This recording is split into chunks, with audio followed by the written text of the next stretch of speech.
Assalamualaikum warahmatullahi wabarakatuh. Perkenalkan, nama saya Muhammad Ilham Samsul Zaida dengan NPM 24082602636. Di blog obstetrik ini, di sini saya akan menjelaskan tentang hipertensi gravidarum atau hipertensi gestasional. Nah, hipertensi ini pertama kali muncul setelah usia kehamilan lebih dari 20 minggu, ditandai dengan tekanan darahnya itu di atas 140/90 mHg pada 2 kali pemeriksaan dengan selang waktu minimal 4 jam tanpa disertai proteinuria maupun tanda disfungsi organ target. Tekanan darah kembali normal dalam kurang lebih 20 minggu setelah persalinan. Nah, untuk kriterianya itu usia kehamilan di atas 20 minggu, tekanan darah 140/90 itu setelah 2 kali pemeriksaan, lalu tidak ada proteinuria, tidak memenuhi kriteria preeklamsia, tidak memiliki riwayat hipertensi kronik sebelum hamil. Nah, untuk epidemiologinya itu terjadi pada sekitar 6-17% kehamilan pertama dan 2-4% kehamilan berikutnya.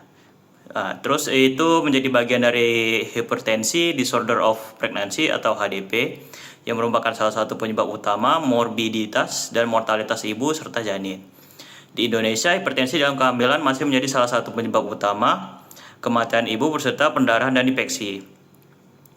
Nah, untuk fisiologi sendiri ada fisiologi perubahan kardiovaskular pada kehamilan. Pada kehamilan normal itu curah jantungnya meningkat 30-50%, volume plasma meningkat, resistensi vaskular sistem yang menurun akibat vasodilatasi, serta remodeling arteri spiralis oleh trofoblast meningkat perfusi plasenta. Nah, pada hipertensi gravidarum, adaptasi ini tidak berlangsung optimal sehingga tekanan darahnya meningkat. Nah, untuk etiologinya sendiri untuk pastinya belum diketahui, tapi diduga melibatkan beberapa hal seperti gangguan implantasi trofoblast, disfungsi endotel, ketidakseimbangan faktor angiogenik, inflamasi sistemik, serta faktor genetik dan imunologis. Nah, berikutnya itu ada faktor resiko. Nah, untuk faktor resiko ini ada 2, faktor kehamilan serta faktor maternal. Nah, untuk faktor kehamilan itu ada kehamilan ganda, molahidatidosa, serta kehamilan fertilisasi in vitro atau IVF. Nah, untuk maternal itu ada primigravida, usia di bawah 20 tahun atau di atas 35 tahun, obesitas, diabetes mellitus, penyakit ginjal kronik, riwayat hipertensi pada kehamilan sebelumnya, serta riwayat keluarga preeklamsia. Nah, untuk manifestasi klinisnya, sebagian besar pasien itu asimptomatik, serta ditemukan tekanan darahnya itu di atas 140/90, kadang sakit kepala ringan, edema dapat ada, tetapi bukan kriteria diagnosis ya.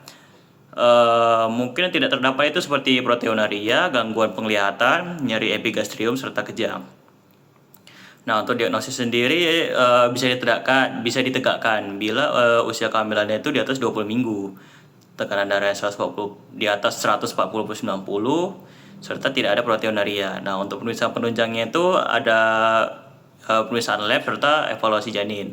Kalau pemeriksaan labnya itu bisa urinalisis, darah lengkap, fungsi hati, fungsi ginjal, serta asam urat.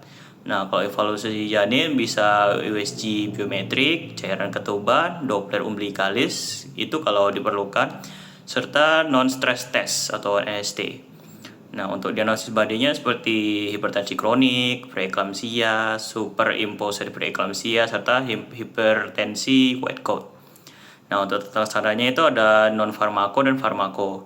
Untuk non-farmakonya itu ada edukasi tanda bahaya, monitoring tekanan darah, kontrol antenatal lebih sering, diet seimbang, serta aktivitas sesuai kondisi.